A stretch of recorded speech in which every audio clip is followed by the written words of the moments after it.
વીર શબ્દ મહેરબાની કરીને કાઢી નાખો તો સારો, બરોબર. કારણ કે અગ્નિવીર આવ્યું બરાબર, એમાં 4 મહિનાનો કોન્ટ્રાક્ટ છે અને સ્વીકારી લીધો છે. મને એમ નથી થતું કે આપણે વ્યાયામ વીર હું કેમ કહીએ છીએ.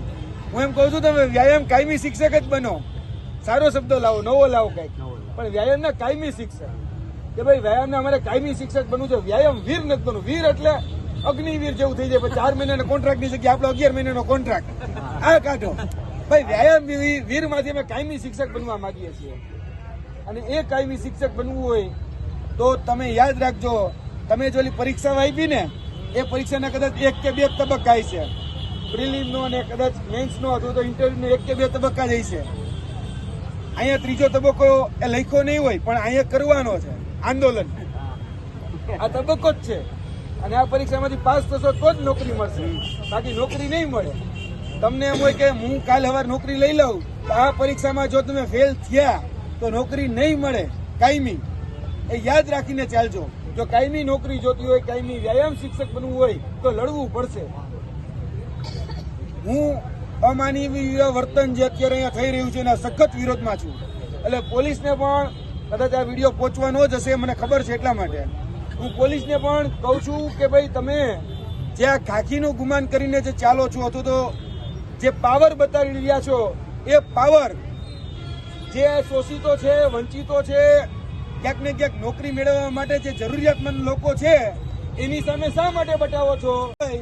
તો પેપર લીકેજના માફિયા, આ ખનીજ ચોરી કરતા માફિયા, આ મોટા મોટા બુટલેગરો, આ બુચસિયાઓ, આ લુખા તત્વો, આ બળાત્કારીઓ, કાઢો ને નો વરઘોડો, કાઢો ને ખેંચતાની કરો દેખાડો. આ પોલીસને કહીએ છીએ કે ભાઈ તમે જે અત્યારે કરી રહ્યા છો અને બહુ એટલી બધી જ ચરબી હોય તો બતાડો ને આ રોડ ઉપર વરઘોડો કાઢીને. બરોબર. આ બુચેસિયાની, આ બુટલેગરોનો, બળાત્કારીઓનો, બુટલેગરોનો બધાને કાઢો વરઘોડો. નથી નીકળતો, આપણી ઉપર નીકળે છે. કેમ? કારણ કે આપણે સામાન્ય નાગરિક છીએ, આપણી પહોંચ નથી, આપણે વગદાર નથી. હવે અહીંયા બેઠો એ કોઈ ધારાસભ્યનો તો દીકરો હશે નહીં, છે કોઈ ધારાસભ્ય દીકરો દીકરી? હું તો એમ કહું કે આપણે કદાચ ઓલા જિલ્લા પ્રમુખ કહે છે ને એના દીકરા દીકરી નહીં હોય, અને એના દીકરા દીકરી ક્યાં છે? ગઈકાલે જો મારી પ્રેસ કોન્ફરન્સ જોયો હોય તો એ કાયમી નોકરી કરે જામનગર ડિસ્ટ્રિક્ટ કોઓપરેટિવ બેંકમાં, બીજી બધી જગ્યાએ અહીંયા કાયમી નોકરી. એનો પેજ પ્રમુખનો દીકરો છે ને એ કાયમી નોકરી કરે. આપણે આજે આંદોલન જ કરીએ. આપણે પેદા કરવા માટે નથી આવ્યા. જે લોકો વ્યક્તિગત બાંધવા માટે અહીંયા આવે છે, કે વ્યક્તિગત પોતાની મહત્વકાંક્ષા એ પૂરી કરવા માટે આવે છે કે આ આંદોલન મારું હતું, કે હું આને આગળ લઈ ગયો તો ભાઈ અત્યારે મુદ્દો એ જ છે કે આંદોલન શેના માટે છે? આંદોલન કાયમી શિક્ષકોની ભરતી માટે છે.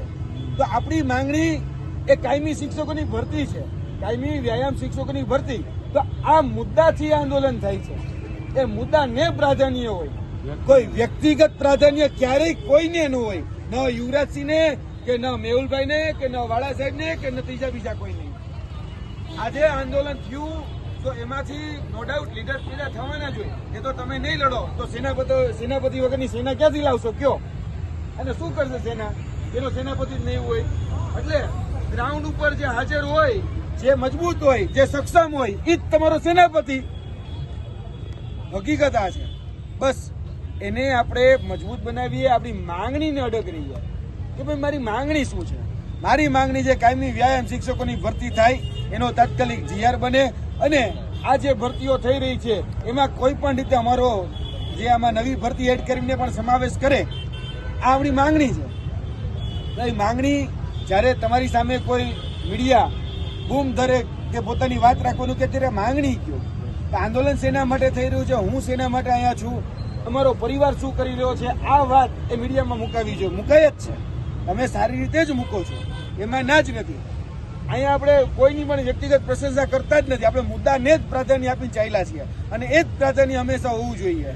તો તમને ન્યાય ઝડપથી મળશે.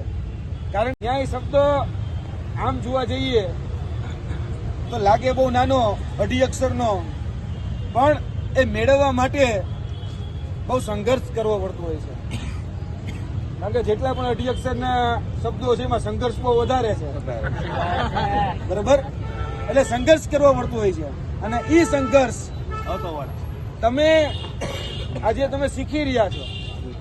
જે તે ક્લાસરૂમમાં તમે પીટીના દાવ શીખવાડતા હતા, હવે દાવ તમારી ઉપર રમાઈ રહ્યા હોય છે. કારણ કે અહીંયા તમે જોયું હશે, અહીંયા મેં જોયું જ છે કે કેમ ટીંગાટોળી થતી હતી, કેમ દાવ લેવાતા હતા, એ મેં ધ્યાનમાં છે. હવે તમારા દાવ લેવાય છે. એક સમય એવો હતો, અથવા તો તમે એવો સમય લાવવા માંગો છો કે તમે ક્લાસરૂમના વિદ્યાર્થી જે બાળકો છે એના દાવ શીખવાડો ને લ્યો. અહીંયા ઊંધું થઈ રહ્યું છે, કારણ કે પહેલી પરીક્ષા તમારે આપવાની છે, બરાબર? એટલે તમે જે રમત અત્યારે તમે બાળકોને શીખવાડવા માંગો છો, અત્યારે પેલા અહીંયા જોવા જશો તો થોડીક બીજા પ્રકારની રમત જે અત્યારે રમાઈ રહી હોય વર્તમાનમાં, પોલીસ સાથે ઘર્ષણની બીજી ત્રીજી રમતો રમાતી હોય, તો એનો પણ અત્યારે તમારે સામનો કરવો પડશે. આ પરીક્ષા જ છે, યાદ રાખજો. આ પરીક્ષામાંથી પાસ થવું ખૂબ જરૂરી છે. ચરબી જો પોલીસને હોય તો પોલીસ એની ચરબી કાઢીને બતાડે, તપાસ કરે. એ ભાવનગર ડિસ્ટ્રિક્ટ કોઓપરેટિવ બેંકમાં પેપર લીકેજના માફિયાઓ વિરુદ્ધ એનો વરઘોડો કાઢીને બતાવે. એ નથી થતું, અને માસૂમ જરૂરિયાતમંદ લોકો છે અહીંયા તમારી ચરબી નીકળે છે.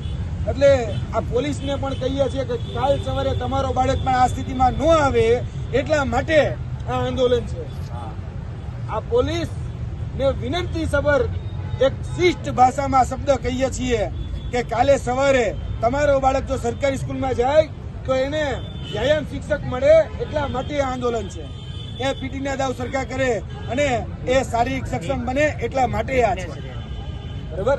તમારે ફિટનેસ કોચ ન રાખી શકવાની ક્ષમતા હોય તો અહીંયા તમે થોડુંક ધ્યાન આપશો ને તો તમે અહીંયા ફિટનેસ કોચ રાખવો નહીં મળે. જો તમારી પીટી ટીચર હશે તો તમારી આંદોલનને મારું સંપૂર્ણ સમર્થન છે.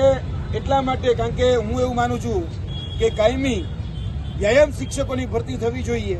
આ મારી માંગણી લાગણી જે તમે કહો એ આ છે, પણ હું ક્યારેય કોન્ટ્રાક્ટને કાયમી કરો એ તમારી માંગણી સાથે ક્યારેય સહમત નથી થવાનો. હું ક્યારેય વ્યાયામવીરને કાયમી બનાવી દો એ માંગણી સાથે સહમત નથી થવાનો. હું એવું ઈચ્છું છું કે તમે કાયમી વ્યાયામ શિક્ષક બનો અને મજબૂતાઈથી બનો.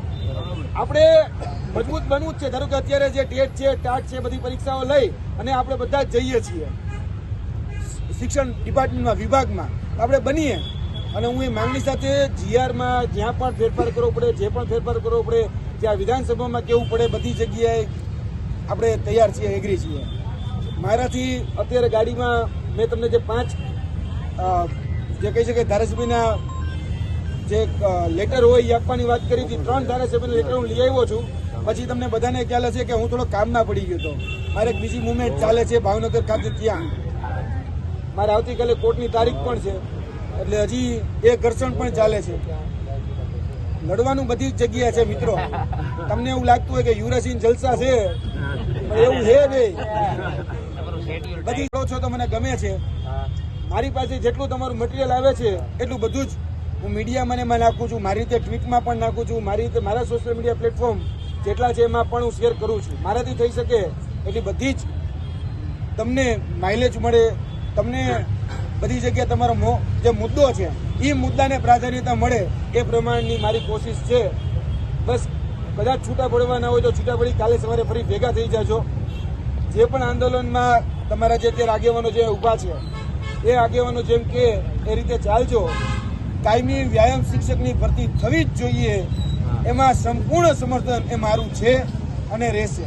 તમારી જ્યાં સુધી કાયમી વ્યાયામ શિક્ષકની ભરતી નહીં થાય ત્યાં સુધી લડવાની તૈયારી અમારી છે, એટલે લડીશું તમતા, બરાબર? પણ અગ્નિવીરની જેમ નહીં, મહેરબાની કરીને વ્યાયામવીર કાઢી નાખો.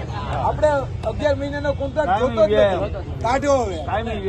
આ તમારી પેલો જ્ઞાન સહાયક વાળા સ્વીકારી લીધું ને એ મોટી ભૂલ હતી. બાકી નો સ્વીકાર્યો તો તે ભરતી ક્યાંય હોત, અને કેવડી મોટી ત્યારે થઈ ગઈ. અત્યારે વર્ષના પગાર આવી ગયા હોત, આપણે 2 વર્ષના કાયમી વ્યાયામ શિક્ષકના પગાર આવી ગયા હોત, બરાબર? એટલે મહેરબાની કરીને મારી લાગણી સમજજો. કદાચ તમને ક્યાંક મારી એકાદ વાત ન ગમી હોય, 99 વાત ગમી હોય તો 99 વાત ઉપર ધ્યાન દેજો, એક વાતને કદાચ સાઈડમાં રાખજો, બરાબર? પણ જ્યાં પણ તમે કહેશો અહીંયા આપણે લડવા માટે તૈયાર છીએ. આવતીકાલે મારે ભાવનગરની તારીખ છે, હું કાલ ભાવનગર છું. બાકી બપોર પછી આવી જાય તો પાછો તમને આવી અને મળીશ તમ તારે, બરાબર? જય હિન્દ, જય ભારત. હાઇલાઇટ હોય ને તો બાપુના કારણે બધા સાથે લડી બાપુનો જેટલો માનીએ એટલો આભાર ઓછો છે અને બાપુ આપણી સાથે છે અને આપણે લડવાનું છે. આપણે એક વાત કરવી કે શિક્ષક યુરોપિયન કન્ટ્રીની અંદર વીવીઆઈપી ની અંદર બે વ્યક્તિઓ આવે છે, એક સાયન્ટિસ્ટ અને એક પ્રાથમિક શાળાના શિક્ષકો, જેને હાઈ લેવલનો પગાર એમને મળે છે. અને આપણને પ્રાથમિક શાળાના શિક્ષકોને ઇન્ડિયાની અંદર કેવી પોઝિશનમાં રાખે છે એ આપણે જોયું છે. બાપુનું સમર્થન છે અને હવે આપણે આપણો ન્યાય લઈને હક લઈને જઈશું, એ 100% છે. બાપુનો ખૂબ ખૂબ આભાર અને આવી રીતે અમારી સાથે સપોર્ટમાં રહેજો. અને તેજસભાઈનો પણ, તેજસભાઈ તો આપણી સાથે જ છે, રાત દિવસ સાથે છે. તેજસભાઈનો આભાર અને તેજસભાઈનો પણ આપણને સપોર્ટ કે ભાઈ રથી તો તમારે જ બનવાનું છે, મહારથી તમારે જ બનવાનું છે. અને રથી કે તમે મહારથી હશો તો કોઈક સારથી બનીને આવશે, બાકી ઘોડા બધાને તૈયાર છે. બરાબર? એટલે ઘોડા તો બધા છે.